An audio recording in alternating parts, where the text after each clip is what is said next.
this is an iHeart podcast. Guaranteed human.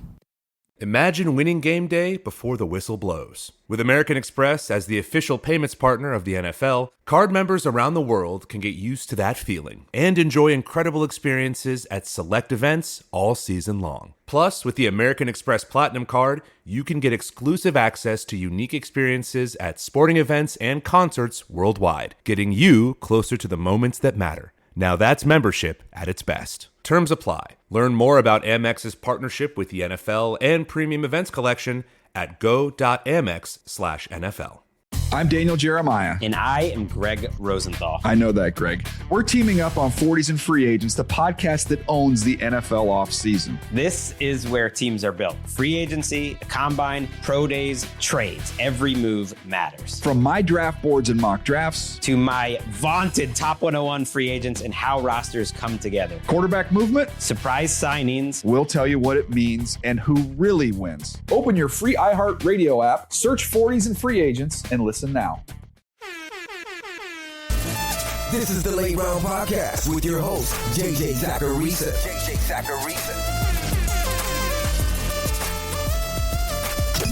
What's up, everyone? It's JJ Zacharisa, and in this episode 1095 of the Late Round Fantasy Football Podcast, thanks for tuning in. The NFL Draft starts on Thursday, and I, like you, could not be more excited. Over the last few months, I've been deep diving into these prospect profiles. Some of you have read the prospect guide, some of you have listened to the episodes of this show that have focused on the draft, and I've done more podcast appearances than I probably should have done. I'm ready to find out where these players are going to start their careers. As a little primer, I like to go over the top of my rankings for single quarterback leagues heading into the draft, where I'm at right now with things. Because not only have those rankings changed just a little bit since the prospect guide launched, albeit not by much, but it'll give you a good idea of where I stand pre-draft. You can compare that to post-draft to show you how I'm sort of thinking about landing spot and how I let landing spot influence things. Next week's episode is going to focus on more immediate reactions to the draft, but the one in a couple of weeks will be the post-draft rookie rankings. Of course, though, you can get my rankings immediately when the draft is over via the Late Round Prospect Guide.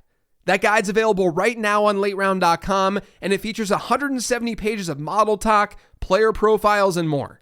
An updated version will be emailed to your inbox just a couple hours after the draft ends on Saturday.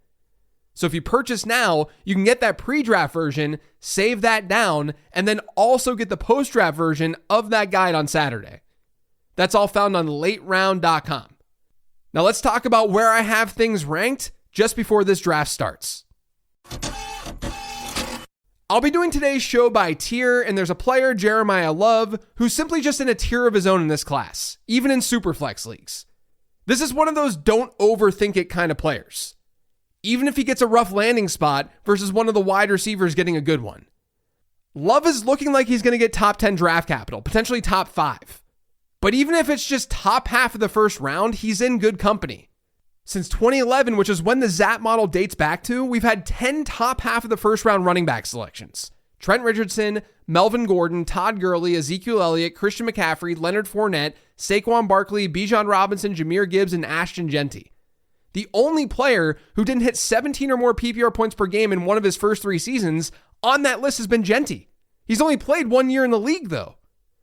When teams spend up at running back, 2 things are being told to us. Number 1, the player is likely extremely talented. Number 2, the player is likely going to be fed. Teams don't want that pick to look bad. And coaching staffs, they can completely dictate the workload that they give to these running backs. But it's not like Love is talentless. His receiving profile within the context of the ZAP model, it's above average to really good. His best season in prorated reception share, it's solid enough in the 65th percentile. His adjusted receiving yards per team pass attempt, it's in the 83rd percentile. That's adjusted for strength of opponent and age, and it looks at his best season within that statistic. And then his adjusted yards per team play, total yards, 94th percentile. Meanwhile, according to PFF, you're looking at an 88th percentile avoided tackles per attempt and 96th percentile yards after contact per attempt rate. He can truly do it all. With his draft capital boosting him, he'll almost definitely be looked at as a legendary performer in the ZAP model. He's your 101. Things get really interesting after Jeremiah Love. In Superflex, you could argue Fernando Mendoza at the 102 spot. And I'd have him in that tier pre-draft. We're talking single quarterback rankings though today, but I at least want to shout that out. Right now, pre-draft, I have this next tier as Jordan Tyson, Carnell Tate, and Mekhi Lemon, for all very different reasons. Tyson is my wide receiver 1, and he'll likely be my wide receiver 1 post-draft. The model objectively likes Tyson more than the other two guys pre-draft. That's unlikely to change post-draft. And it's because his breakout score, which is age and schedule-adjusted receiving yards per team pass attempt, it's a 99th percentile number. He produced right away when he got to Colorado as a freshman, and he had a spectacular third season coming off that knee injury. Unsurprisingly, his best season in adjusted receiving yards per team pass attempt is a 94th percentile number. But some of the advanced numbers that don't directly go into the ZAP model, they look good for Tyson too. His career yards per out run, according to PFF, 89th percentile. First downs per out run, 93rd. His top season in target share is a 95th percentile number. There are a few places, though, where Tyson may not look as good. I do think he's a great prospect analytically, but he was bad at forcing missed tackles in college, and his yards after the catch profile was more bottom half than top half. Those numbers do tend to translate. Aside from all the injury stuff, there's also the fact that he's not an early declare wide receiver. Early declare wide receivers, they get signal in the ZAP model because better players leave college early for the NFL. Of course, this has changed a little bit with NIL and transfer rules, but we still see the best players leaving early at wide receiver because they know that they can make more money in the NFL than in college. Historically, non-early declare first-round wide receivers, they've been a whole lot worse than early declare first-round wide receivers. With that being said, the only non-early declare first-round wideouts who have had a similar breakout score as Tyson since 2011 have really just been Corey Davis and Chris Olave. In other words, when a player isn't declaring early, he typically doesn't have amazing age-adjusted production. It doesn't make that much sense to bucket Jordan Tyson in a group with like Xavier Legette and Ricky Pearsall. They didn't have the same age-adjusted production. Not only did Tyson have elite early production, but he in general is just younger. He played 4 years of college ball, but he's still not 22 years old. So while he does get dinged a little bit in the model for the lack of early declare status, it's not everything. I do think the fear here is that he has a Corey Davis-like profile. But if he does get top 10 draft capital, let's not pretend that top 10 wide receivers have busted at a super high rate in recent memory. Tyson, to me, he's not flawless, but he's really, really good. Now, I had Carnell Tate as my wide receiver 2 in the pre-draft guide, but I think I've switched that to more Mekhi Lemon. We'll see what draft capital ends up looking like. I don't think there's a clear-cut thing in landing spot. It's going to matter for a player like Lemon, in my opinion. Because Lemon, he's in that Amon-Ra St. Brown archetype. People will say that he's just a slot, but I don't agree with that assessment. He actually led this draft class in career yards per out run on the perimeter. Like St. Brown, though, I expect Lemon to be an inside-out player who can just be a complete target hog in the NFL. But as we know, St. Brown found a landing spot that was perfect for that. Perfect for that with a quarterback who's perfect for that. We'll see if Lemon can also find that, but it's not a guarantee. Regardless, it's a fantastic profile. I remember writing it up in the prospect guide, and I just kept thinking, man, this just keeps getting better and better. He had an 89th percentile breakout score, an 87th percentile best season adjusted fantasy points per game number, which is another production metric in the model. He had a 96th percentile career yards per route run rate, 96th percentile first downs per route run rate. I mean, it's a really, really strong profile analytically. And then there's Carnell Tate. I wrote in the prospect guide that Tate was a relatively safe bet, and I do believe that to be true. Ohio State wide receiver who's an early declare, and he should get strong draft capital. There's nothing wrong with that. I do think Tyson and Lemon just have a little bit more fantasy football upside when you don't account for landing spot. Not to say that Tate can't get there.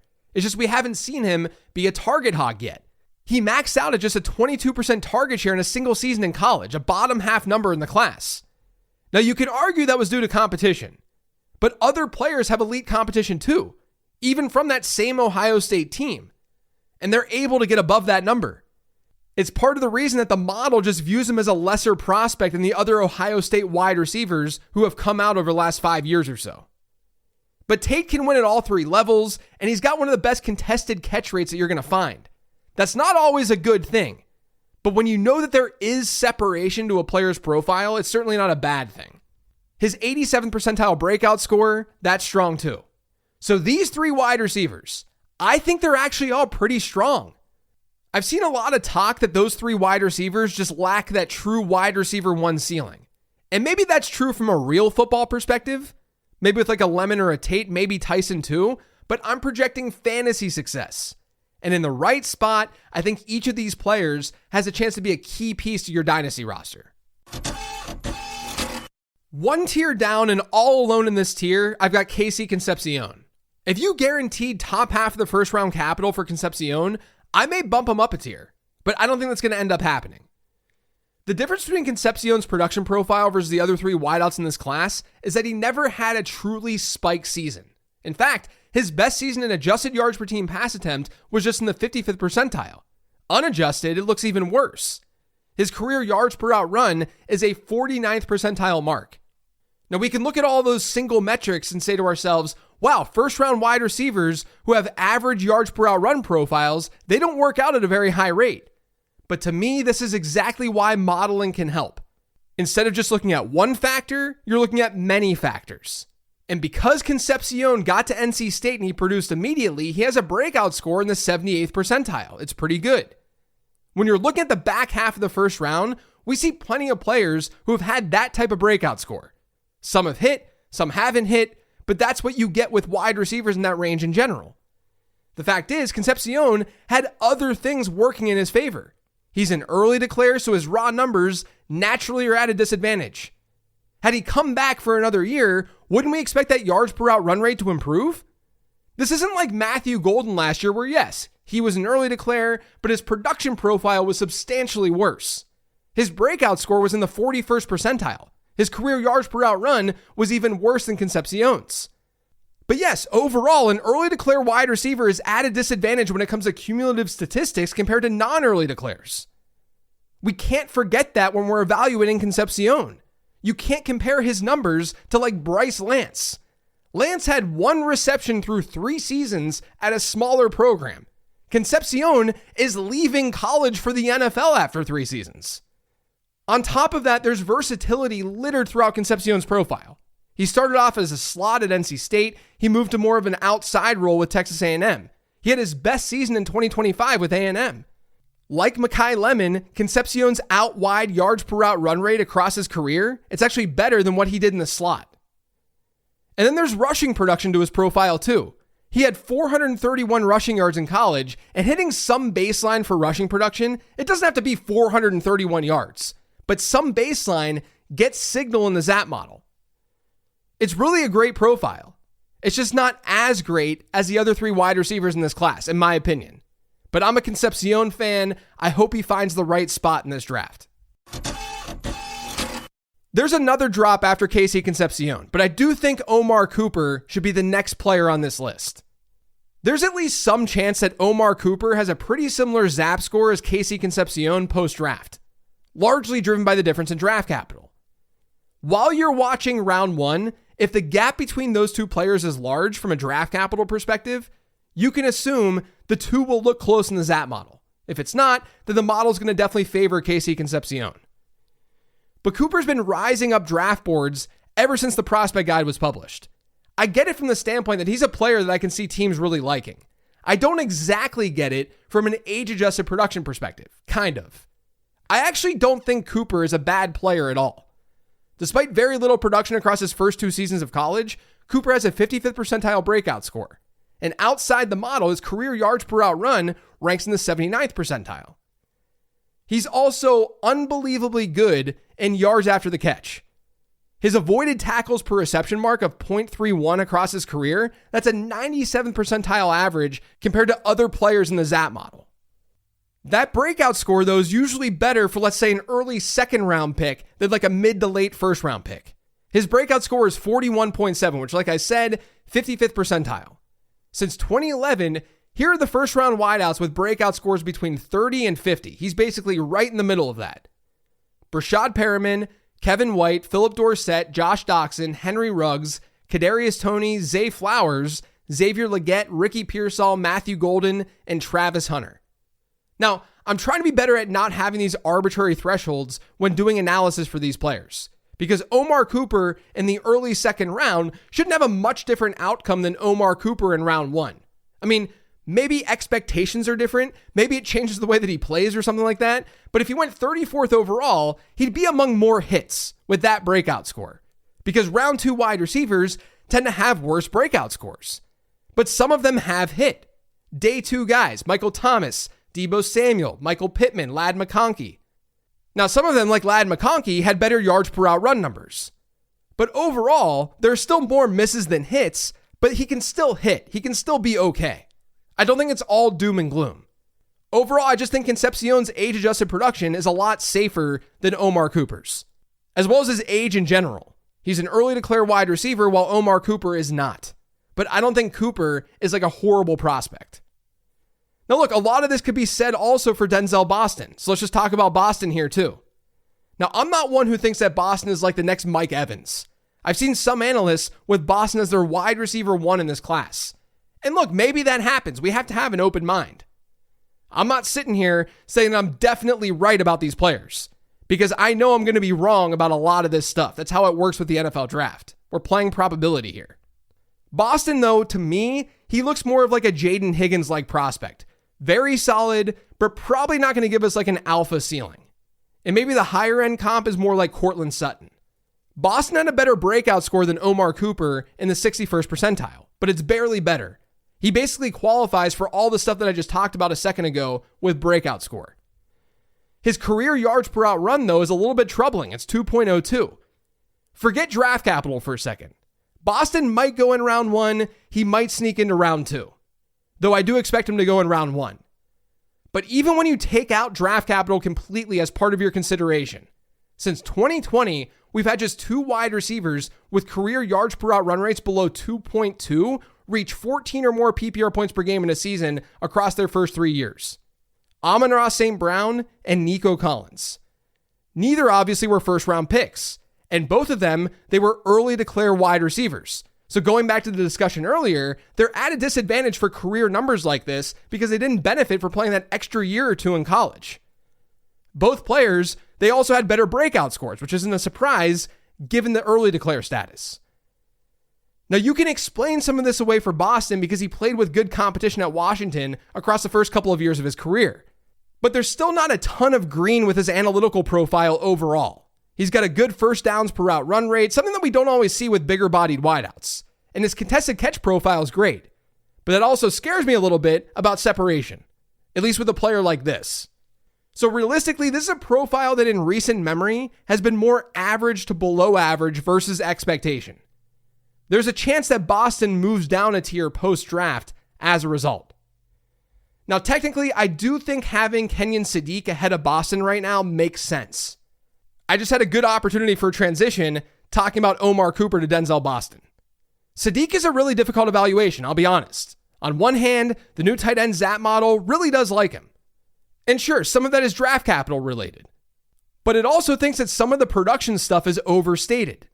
I'm sure you've read some discussion or seen people on Twitter and such talk about Kenyon Sadiq not having the best production profile in the world. I'm not quite there, to be honest with you. His breakout score is still in the 86th percentile within the Zap model.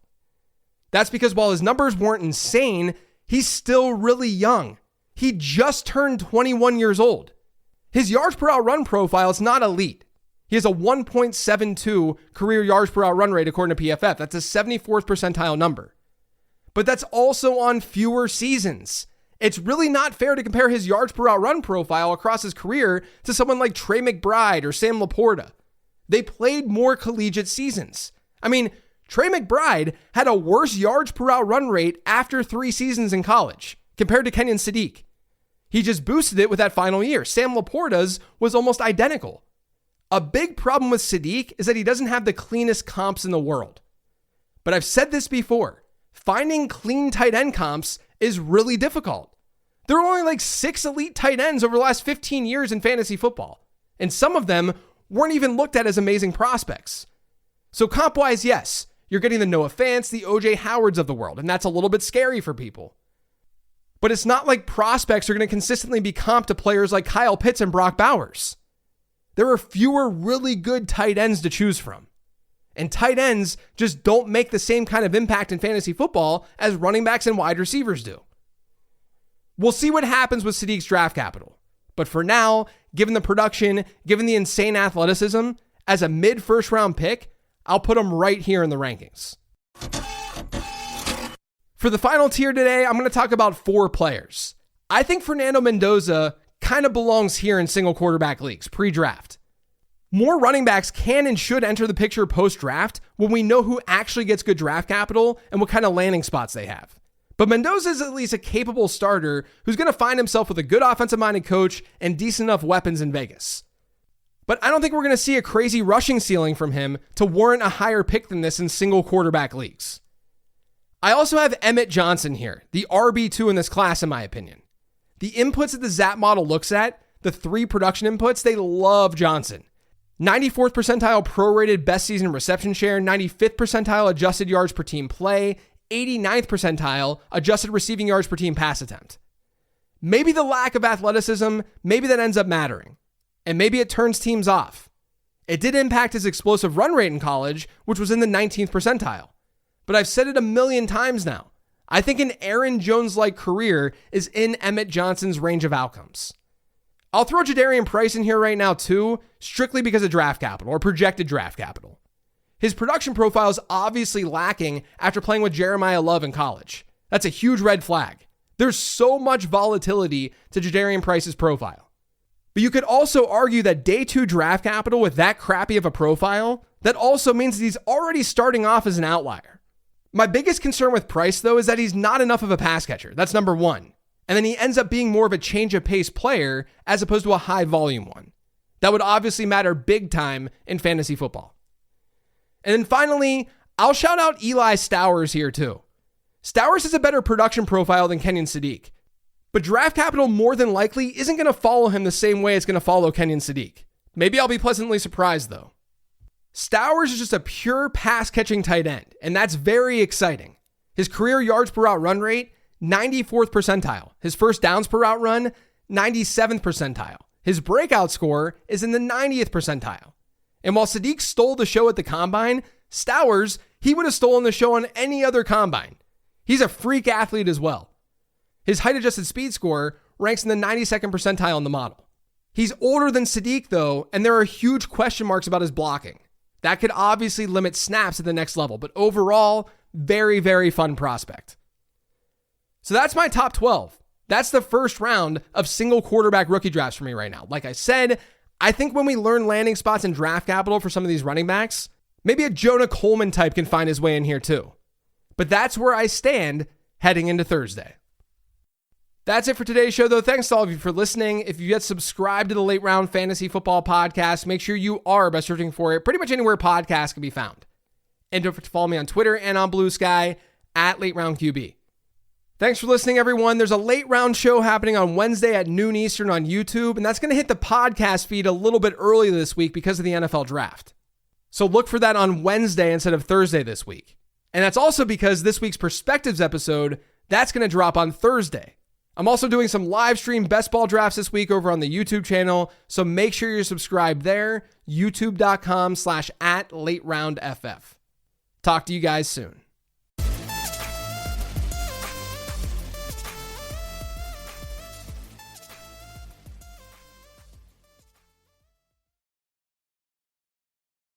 I'm Daniel Jeremiah. And I am Greg Rosenthal. I know that, Greg. We're teaming up on 40s and Free Agents, the podcast that owns the NFL offseason. This is where teams are built. Free agency, the combine, pro days, trades. Every move matters. From my draft boards and mock drafts to my vaunted top 101 free agents and how rosters come together. Quarterback movement, surprise signings. We'll tell you what it means and who really wins. Open your free iHeart Radio app, search 40s and Free Agents, and listen now.